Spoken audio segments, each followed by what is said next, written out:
Most Sundays this month we're reading the Sermon on the Mount from St. Matthew's Gospel. The Sermon on the Mount is a summary of what Jesus taught during his ministry. It's a teaching that blesses our world and leads to the kingdom of God.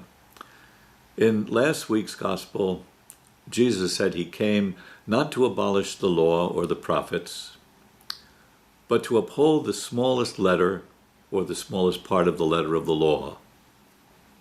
Now, does that mean that Jesus was a legalist?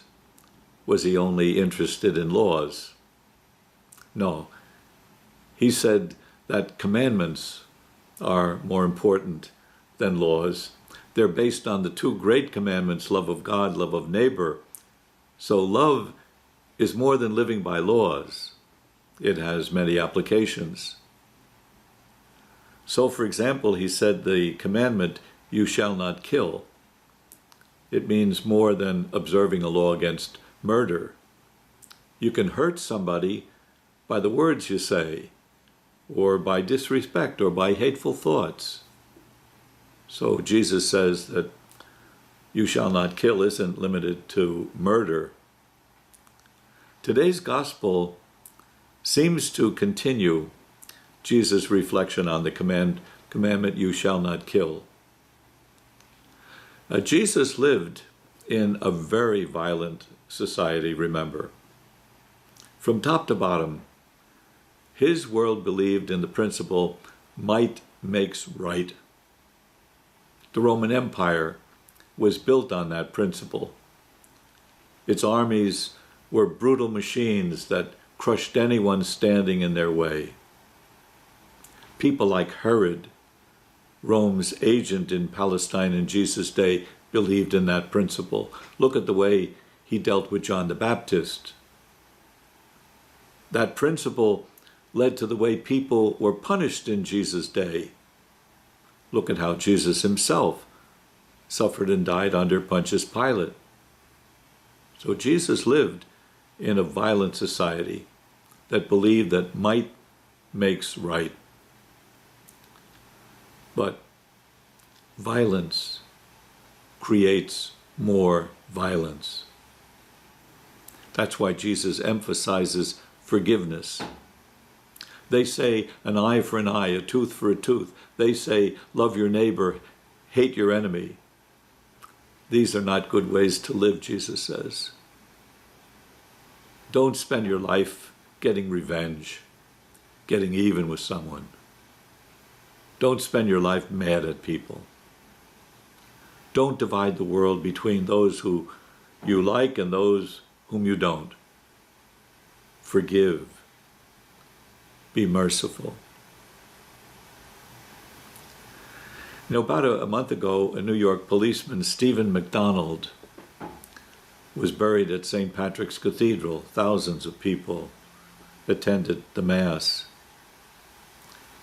He was shot in the line of duty by a teenager, paralyzed, in 1986. And he spent 30 years of his life in a wheelchair. But not only did Stephen McDonald forgive the young man who shot him and helped in his rehabilitation, but he urged others to forgive. He talked to a lot of kids in schools, telling them, don't bully people, get along with each other, forgive each other. And not only did he talk to kids, he went to Northern Ireland, to the Middle East, to Bosnia, as a peacemaker. He was a voice against violence. Now, some believe that forgiveness and mercy are signs of weakness. They're not. They heal. They make new life possible. They build bridges, not walls. Bridges, not walls. Years ago, in the early 1940s and 50s, my community, the Passionists, had missionaries in China. And when the communists came to power in 1950, they jailed most of those priests. One of them Father Marcellus White, I remember very well. He spent 2 years in solitary confinement in a Chinese jail. Then he was released. I remember a newspaper picture of him in Hong Kong the day they let him out. He was a gaunt shell of a man then. He came back to the United States to recuperate, and about 6 months later, he set out for the Philippine Islands as a missionary again. And for about 20 years, until he died, he was one of my community's best and most active missionaries. I remember once he was home on a visit, and I was having breakfast with him, and I said to him, Father Marcellus, can you tell me, how did you get back to the missions after what you went through in China? I saw your picture when you were expelled. You were half dead. How did you do it? And this is what he said. He said, well, when I got out of jail, I could do 2 things.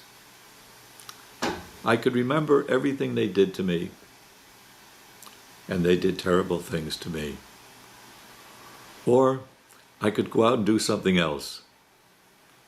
And I decided to go out and do something else. He was a man who forgave.